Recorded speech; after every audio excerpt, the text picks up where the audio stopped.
Clara had always felt like a puzzle piece that didn't quite fit into her family's picture. She was the quiet one, the dreamer, the girl who preferred sketching in her notebook to attending fancy parties or networking events. But none of that mattered to her father, Richard. To him, Clara was nothing more than a constant reminder of everything he thought was wrong with his life. Richard was a man who thrived on control. He ran his business with an iron fist and expected the same level of perfection from his family. His wife, Margaret, had long since stopped trying to argue with him, choosing instead to stay out of his way. Their older son, Daniel, was the golden child, successful, confident, and exactly the kind of person Richard wanted to mold his legacy around. Then there was Clara. She wasn't loud enough, ambitious enough, or polished enough for Richard's liking, and he made sure she knew it. It wasn't just the little comments here and there. It was the way Richard would glare at her during family dinners if she dared to speak up. It was the way he'd roll his eyes when she mentioned her art classes or call her flighty whenever she talked about pursuing something creative. Sometimes, it felt like no matter how hard she tried, she could never do anything right in his eyes. But what hurt the most were the moments when Richard humiliated her in front of others. At birthday celebrations, holiday gatherings, or even casual get-togethers, he found ways to make her feel small. Once at Daniel's graduation party, Richard loudly remarked that Clara's grades were barely worth mentioning. Another time, at a work event where Clara had been invited as a guest, he criticized her choice of dress in front of his colleagues, saying she looked like she didn't put any effort into it. Despite all this, Clara kept hoping things would change. Deep down, she believed that if she worked harder, smiled brighter, or proved herself somehow, maybe, just maybe, her father would see her differently. So she endured his barbs, swallowing her tears and pretending they didn't cut deep. She told herself it was better to keep the peace than to risk making things worse. The only person who truly understood Clara's pain was her grandfather, George. Unlike Richard, George was warm and gentle, with a twinkle in his eye that made people feel safe. He lived with the family and often spent time with Clara, sharing stories from his younger days or encouraging her to keep drawing. Whenever Richard lashed out, George would quietly pull Clara aside afterward, reminding her that she was special and loved. Still, even George couldn't shield her from every blow. There were nights when Clara lay awake, wondering why her father seemed to hate her so much. Was it something she'd done? Something she hadn't done? Or was it simply who she was? These questions haunted her, but she buried them deep inside, afraid of the answers she might find. Little did Clara know, the truth was far bigger and more painful than anything she could have imagined. For now, though, she continued living in the shadow of her father's disapproval, clinging to the hope that someday he'd finally see her for who she really was. The evening of Richard's promotion dinner arrived with an air of forced celebration. The house buzzed with activity as Margaret hurriedly arranged floral centerpieces and adjusted the dining table settings.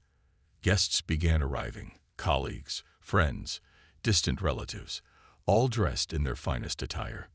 Clara, too, had made an effort, wearing a simple yet elegant dress she picked out weeks ago. She hoped that tonight might be different, that maybe her father would finally acknowledge her presence without criticism. But as the hours passed, Clara's optimism slowly crumbled. Richard dominated the room, laughing loudly at his own jokes and boasting about his achievements as if he were the only star in the galaxy. He barely glanced at Clara, except when it was time to introduce her to someone new. Each introduction came with a backhanded compliment.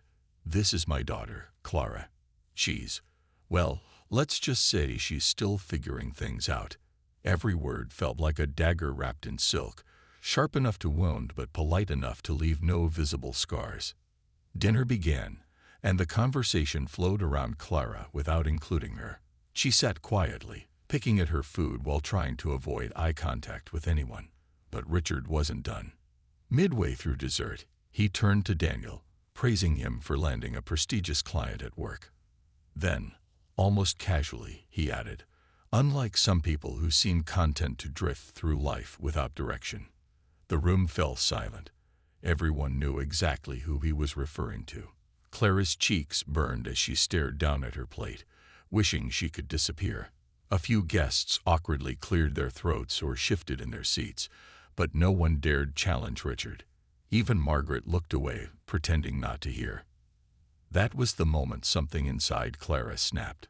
Years of biting her tongue, swallowing her pride, and hoping for scraps of approval, all of it boiled over. Without thinking, she pushed her chair back and stood up. Her heart pounded so loudly she could barely hear herself speak. But somehow, she managed to choke out, "Excuse me," before rushing out of the room. She didn't stop until she reached the garden, where the cool night air hit her face like a balm. Tears streamed down her cheeks as she leaned against a tree, clutching its trunk for support. How could he do this? Why did he always have to make her feel so small? Behind her, the sound of footsteps broke the silence. Clara wiped her eyes quickly, expecting it to be Margaret coming to smooth things over. Instead, she turned to see George standing there, his expression soft but troubled. For a moment, neither of them spoke. Then George sighed and said gently, "You don't deserve to be treated like that, Clara. Not by him, not by anyone." His words caught her off guard. It wasn't just sympathy in his voice, it was resolve. Something about the way he looked at her made her wonder if there was more to his concern than met the eye. Before she could ask, George placed a hand on her shoulder and said, "Come with me. There's something I need to show you." Clara hesitated, unsure of what he meant, but something in his tone told her this wasn't just another attempt to comfort her. This was different. Whatever George wanted to share, it seemed important, and for the first time that night, Clara felt a flicker of curiosity amid the storm of emotions swirling inside her. Clara followed George up the creaky stairs, her heart still heavy, but her curiosity growing with each step. The attic was a place she rarely visited. It was dusty, cluttered, and filled with forgotten relics of the past. Old furniture wrapped in faded sheets stood like ghosts in the dim light filtering through the small window. Boxes stacked haphazardly lined the walls, their contents sealed away for years. It was a room frozen in time, untouched by the chaos of the world below. George led her to a corner where a wooden trunk sat, its surface scratched and worn from age. He knelt down slowly, wincing slightly as his knees protested, and opened it carefully. Inside were piles of yellowed letters, faded photographs, and trinkets that seemed to whisper secrets of another era. Clara watched silently, unsure what to expect, but sensing that this moment was significant. "I've been meaning to talk to you about some things for a long time," George began, his voice low and steady. "But I wasn't sure if you were ready to hear them, or if I was ready to tell them." He paused, running his fingers over the edge of an old photo album before pulling it out and handing it to Clara. "This belongs to you as much as it does to me." Clara took the album hesitantly, her hands trembling as she opened it. The first page held pictures of a younger George, handsome and full of life, standing beside a woman who could only be Clara's grandmother. They looked happy, carefree, worlds away from the weight of the present. But as she flipped further, she noticed something strange. There were no pictures of Richard or Margaret together. Instead, there were photos of Margaret holding a baby, Clara herself, and smiling warmly, surrounded by people Clara didn't recognize. "Who are these people?" Clara asked softly, pointing to one of the unfamiliar faces in the background of a photo. George sighed deeply, sitting back on his heels. "That's part of what I need to explain," he said. "Your mother, she had a life before your father came into the picture. A life she never got to live fully because of the choices she made." Clara frowned, confused. "What do you mean?" George hesitated, as though searching for the right words. "Margaret fell in love once, long before she met Richard, and when she found out she was going to have a child." His voice trailed off, and he looked at Clara with an intensity that made her breath catch. "That child was you, Clara. You weren't planned, but you were loved from the very beginning." Clara's mind raced. She'd always known Richard wasn't the warmest person, but she'd never questioned her place in the family. Now, hearing George speak, she felt like the ground beneath her feet was shifting. "Are you saying Richard isn't my father?" she whispered, her voice barely audible. George nodded slowly. "No, he isn't. Your real father was someone else entirely, a good man, from what your mother told me. But circumstances forced her to make a decision, and Richard, well, let's just say he saw an opportunity and took it." The revelation hit Clara like a wave, leaving her stunned. She stared at the photographs again, seeing them in a new light. All those years of feeling out of place, of wondering why Richard treated her so differently from Daniel, it suddenly made sense. But even as clarity dawned, 1,000 questions swirled in her mind. "Why didn't anyone tell me?" she asked, her voice trembling. "Why keep this a secret all these years?" George reached out and placed a hand on hers. "Because we were trying to protect you," he said gently. "Your mother feared what Richard might do if he ever found out the truth. And after she passed away, I promised her I'd keep it hidden until the time was right." Clara looked at him, tears welling up in her eyes. For so long, she'd carried the weight of Richard's disdain, believing it was somehow her fault. Now she realized the truth was far more complicated and painful than she'd imagined. Yet, despite the shock, a small part of her felt relief.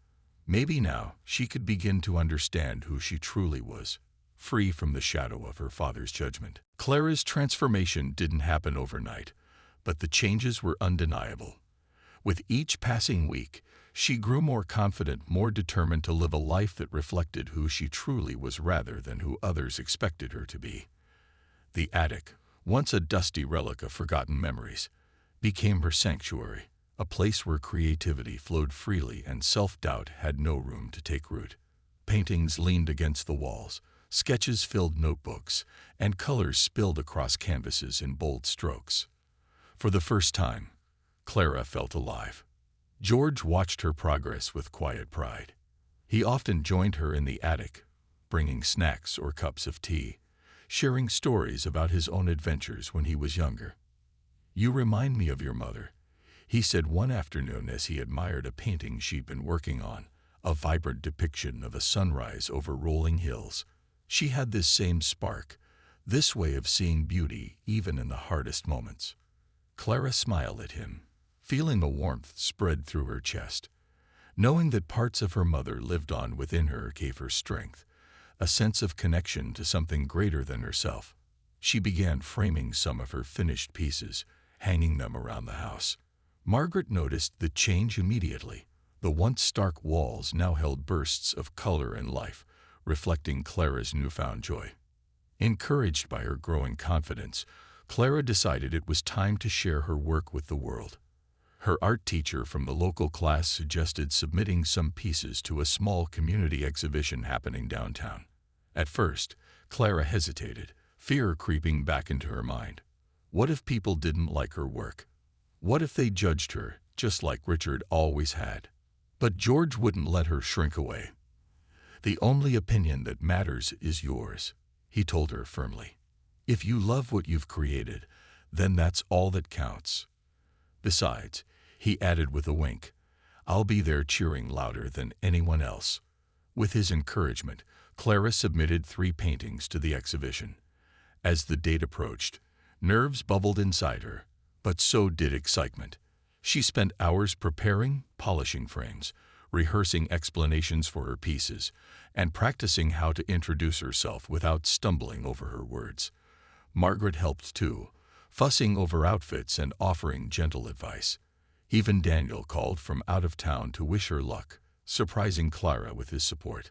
On the day of the exhibition, Clara arrived early, her heart pounding as she set up her display.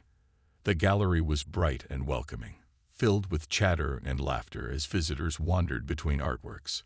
George stood proudly beside her, his presence grounding her whenever doubt threatened to creep in. Margaret arrived shortly after, clutching a bouquet of flowers she insisted on buying just because.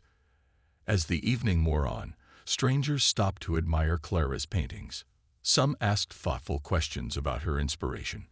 Others simply nodded appreciatively before moving on. Each interaction boosted her confidence, reminding her why she loved creating art in the first place. It wasn't about perfection or pleasing everyone. It was about sharing a piece of herself with the world. Then came a moment that took Clara by surprise. A woman approached her booth, tears glistening in her eyes. "This one," she said, pointing to a painting of a lone tree standing tall against a stormy sky. "It speaks to me. Thank you for putting into colors what I couldn't put into words."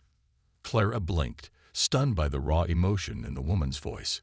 It was the first time someone had connected with her work on such a deep level, and it left her speechless. All she could manage was a soft, "Thank you." But the gratitude in her tone said everything. By the end of the night, Clara realized something profound. She didn't need Richard's approval, or anyone else's, to feel whole. Standing surrounded by people who appreciated her art, with George beaming beside her, she understood that her worth came from within. The scars of her past would always remain, but they no longer defined her. She was ready to step forward, not as Richard's daughter, not as someone seeking validation, but as Clara, the artist, the dreamer, the survivor. And for the first time in years, she felt truly free. George's voice was steady, but there was a heaviness in his tone as he continued to unravel the tangled threads of the family's past. Clara sat cross-legged on the dusty attic floor, clutching the photo album tightly against her chest. Her mind raced with fragments of memories and questions that seemed to multiply faster than answers could come. "Your mother loved you fiercely," George said, leaning back against an old wooden chair. "But life wasn't easy for her. When she found out she was pregnant with you, she was young, just starting out, full of dreams. She met your biological father, a kind man named Thomas. He adored her and wanted nothing more than to build a future together." Clara's heart ached at the thought of this stranger who had been part of her mother's story. "What happened to him?" she asked softly, afraid of what the answer might be. George hesitated before continuing.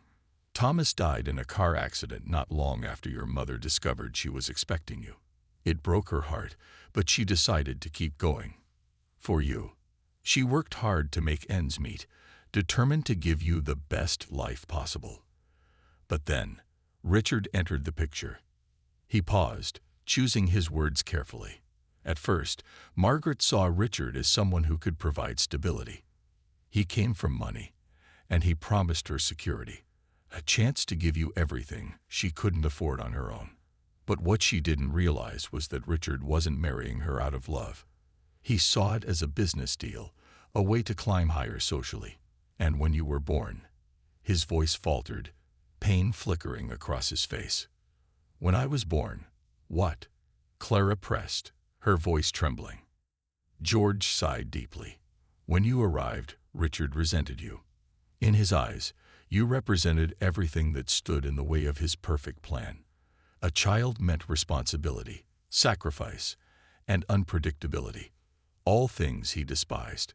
Over time, that resentment turned into bitterness, and eventually hatred. He blamed you for tying him down, for ruining his ambitions." Clara felt like the air had been sucked out of the room. All those years of humiliation, all the cold glares and cutting remarks, they weren't about her failing to live up to his standards. They were rooted in something much deeper, something far beyond her control. The realization was both freeing and devastating. "But why did Mom stay with him?" Clara whispered, her voice breaking. "Why didn't she leave?" George's expression softened, filled with sorrow. "Because she didn't have a choice. Not really. Margaret knew Richard would never let her go without a fight. He controlled every aspect of their lives. The money, the house, even the people they associated with. Leaving him would have meant risking everything, including losing custody of you and Daniel. So she stayed, enduring his cruelty, because she believed it was the only way to protect you." Tears streamed down Clara's face as she absorbed the weight of her mother's sacrifices. For so long, she carried the burden of thinking she wasn't good enough, that she somehow deserved her father's disdain. Now she understood that his anger had nothing to do with her worth. It was about his own insecurities and failures. "And Daniel?" Clara asked suddenly, remembering her older brother. "Does he know any of this?" George shook his head. "No, and your mother made me promise not to tell him either. She feared how Richard might react if the truth ever came out. But I couldn't keep silent forever, especially when I saw how much you've suffered under his shadow." Clara looked down at the photo album again, tracing the edges of a faded picture of her mother smiling brightly with baby Clara in her arms. Despite everything, there was love in that image, a love that had carried her through the darkest moments of her life. For the first time, Clara allowed herself to believe that she was worthy of that love, no matter what Richard thought. As the evening light faded outside the attic window, George placed a comforting hand on her shoulder. "You're not defined by his hatred, Clara," he said firmly. "You're your mother's daughter, and mine too, in every way that matters. Don't let him take that away from you." For the first time in years, Clara felt a spark of hope.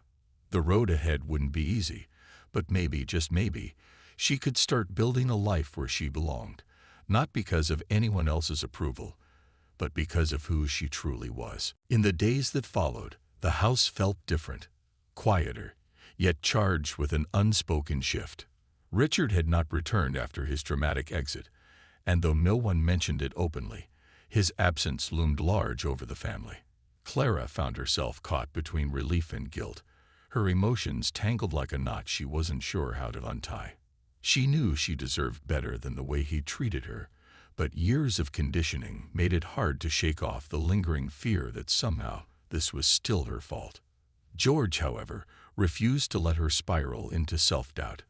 Every morning, he would knock on her bedroom door with a cup of tea or coffee, sitting beside her as they talked about everything and nothing.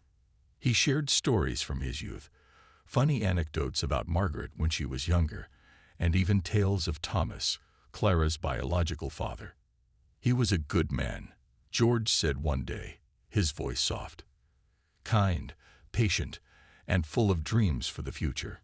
Your mother used to light up whenever she spoke about him." Hearing these details about the man who had been part of her origin story gave Clara a strange sense of peace. For so long, she had felt like an outsider in her own life, as if she didn't belong anywhere. But now, piece by piece, she was beginning to understand where she came from, and more importantly, who she truly was. Margaret, too, played a role in Clara's healing process. Though she remained quiet and reserved around others, she sought out moments alone with her daughter, sharing fragments of her past that Clara had never heard before. "I wanted to leave him so many times," Margaret admitted one evening as they sat together in the living room. "But I stayed because I thought it would protect you and Daniel.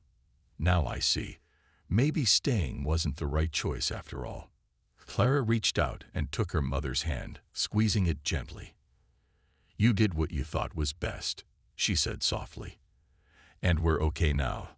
That's what matters." As the weeks passed, Clara began taking small steps toward reclaiming her life. With George's encouragement, she started revisiting her art, a passion she had abandoned under the weight of Richard's criticism. At first, it felt awkward, almost foreign, as though she were rediscovering a long-lost friend. But soon, the act of putting pencil to paper became therapeutic, a way to express emotions she couldn't put into words. Her sketches grew bolder, more vibrant, reflecting not just her pain, but also her resilience. One afternoon, while working on a painting in the attic, Clara stumbled upon an old box labeled Memories. Curious, she opened it to find stacks of her childhood drawings and school projects, carefully preserved by George. Among them was a faded certificate from an elementary school art competition, signed by none other than Richard himself. The inscription read, "To Clara, for your creativity and imagination. Keep shining." She stared at it, stunned. It was so unlike the Richard she knew, the man who mocked her choices and belittled her efforts. Was this really the same person, or had there been a time when he saw something worth celebrating in her? George found her sitting there, the certificate clutched in her hands. When she showed it to him, he smiled faintly. "People change, Clara," he said. "Sometimes for the worse. But don't let his bitterness erase the truth about who you are. You've always been talented, kind, and strong, even when you didn't realize it." Those words stuck with Clara, echoing in her mind as she continued to rebuild her confidence. Slowly, she stopped waiting for Richard's approval, or anyone else's, for that matter. Instead, she focused on nurturing the parts of herself she had neglected for far too long. She enrolled in a local art class, joined a community group, and even started applying for freelance design jobs online. Each step forward felt like reclaiming a piece of herself that had been lost. By the end of the month, Clara noticed something remarkable. She was smiling more. Not the forced, polite smiles she used to wear to appease Richard, but genuine ones that reached her eyes. Life wasn't perfect. There were still scars left behind by years of hurt.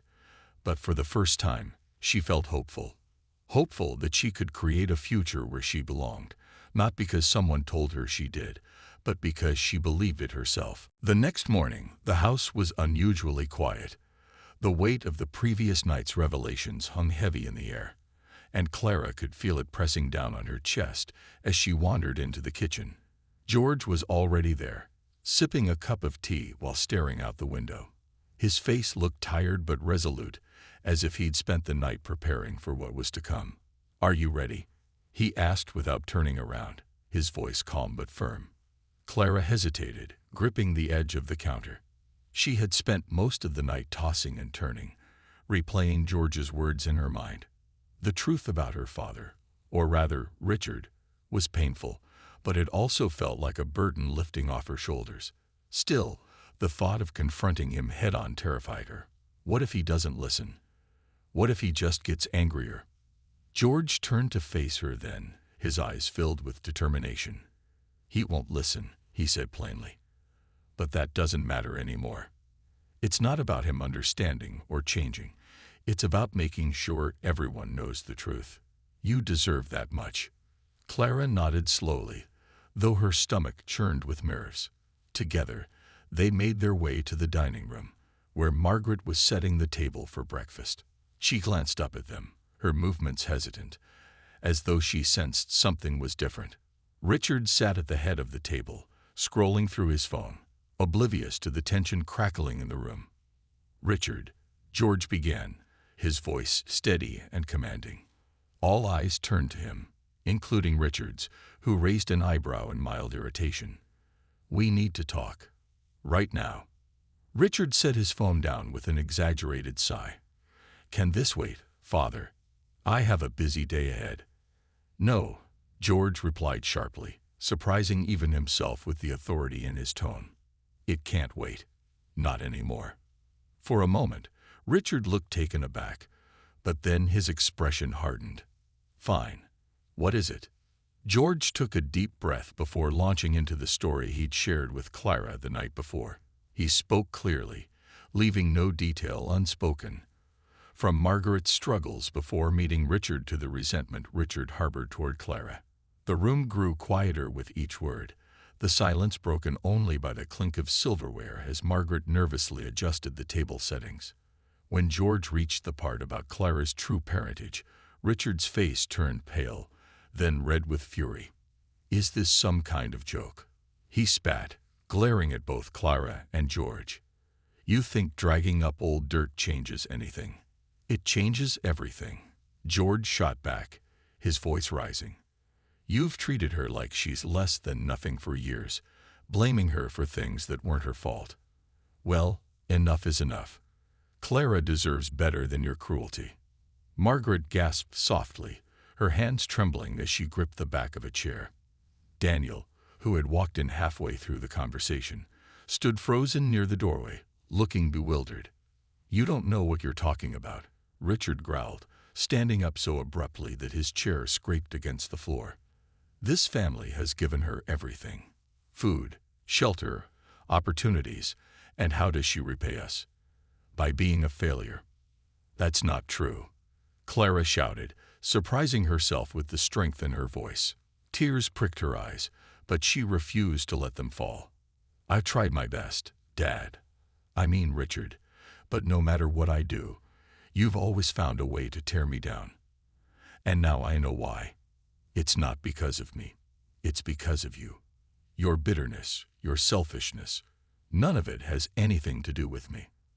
The room fell silent, the weight of her words hanging in the air. Richard stared at her, his jaw clenched tight. But for once, he didn't have a cutting remark ready. Instead, he grabbed his coat and stormed out of the house, slamming the door behind him. As the echoes of his departure faded, Clara sank into a chair, overwhelmed by a mix of relief and exhaustion. Margaret rushed to her side, tears streaming down her face. "I'm so sorry, Clara," she whispered, pulling her daughter into a tight embrace. "I should have told you sooner." George placed a reassuring hand on Clara's shoulder. "It's over now," he said gently. "You don't have to carry his hatred anymore." For the first time in years, Clara felt like she could breathe freely. The battle wasn't entirely won, but she knew one thing for certain. She was done letting Richard define her worth. The weeks following the exhibition marked a turning point in Clara's life. The positive response to her art had been overwhelming, and it gave her a newfound sense of purpose. People began reaching out. Local businesses wanted to commission pieces. Friends of friends invited her to showcase her work at community events, and even an online magazine featured one of her paintings in an article about emerging artists. For the first time, Clara felt like she was stepping into a role that fit her perfectly. George remained her biggest cheerleading, attending every event she invited him to, and always finding ways to remind her how proud he was. "You're doing exactly what you were meant to do," he told her one evening as they sat together in the attic, surrounded by her latest creations. "Your mother would be so proud too." Clara smiled softly, running her fingers over the edge of a framed painting. She thought about her mother often now, imagining how different things might have been if Margaret had been free to live life on her own terms. But instead of sadness, Clara felt gratitude for the love her mother had given her, for the sacrifices she'd made, and for the legacy of resilience she passed down. Richard still hadn't returned home, and though his absence left a void, it also provided clarity. Clara no longer waited for his approval or feared his disapproval. Instead, she focused on building relationships with those who truly mattered. George, Margaret, and even Daniel, who surprised her by calling more frequently to check in. Their conversations grew warmer, less formal, and for the first time, Clara felt like they were connecting as siblings rather than strangers living under the same roof. One crisp autumn morning, Clara received an email from a local cafe owner asking if she'd be interested in hosting a small solo exhibition. Her heart raced as she read the message again and again, hardly believing it was real. This wasn't just another group show. It was hers alone, a chance to tell her story through her art. Without hesitation, she replied with a resounding yes. In the weeks leading up to the event, Clara poured her soul into preparing. She worked tirelessly in the attic, creating new pieces that reflected her journey. The pain, the healing, the hope. One painting stood out above the rest, a portrait of two figures standing side by side, bathed in golden light. It was titled, "Grandpa and Me." When the night of the exhibition arrived, the cafe buzzed with energy. Friends, family, and curious strangers filled the space, admiring Clara's work and sharing their thoughts. Margaret stood near the entrance, clutching a tissue and dabbing at her eyes every few minutes. Daniel showed up unexpectedly, bringing along a friend who claimed to be an art enthusiast. And George. He stayed close to Clara's side, his chest swelling with pride as he introduced her to anyone who approached. As Clara moved through the crowd, shaking hands and answering questions, she spotted someone lingering near the back of the room. At first, she didn't recognize him. His suit was wrinkled, his hair unkempt, but then their eyes met, and she froze. It was Richard. For a moment, neither of them moved. The air between them felt heavy, charged with years of unspoken words. Finally, Richard stepped forward, stopping in front of her display. His gaze lingered on the painting of her and George, and for the briefest second, something flickered in his expression. Regret, perhaps, or maybe just sadness. Then, without saying a word, he turned and walked away. Clara watched him go, her heart pounding. Part of her wanted to chase after him, to demand answers or closure. But another part, the stronger part, knew it wasn't necessary. Whatever Richard chose to do next was his burden to carry, not hers. She had already let go of the hold he once had over her. Later that evening, as the crowd thinned and the lights dimmed, Clara stood beside George, looking at the empty walls where her paintings had hung. "What happens now?" she asked quietly. George smiled, patting her hand. "Now you keep going. Keep painting, keep dreaming, keep being you. You've earned this, Clara. Every bit of it." Tears welled up in her eyes, but they weren't tears of sorrow. They were tears of joy, of relief, of triumph. As she hugged George tightly, Clara knew one thing for certain. She was finally free. Free from the shadows of her past, free from the need for validation, and free to create a future that belonged entirely to her.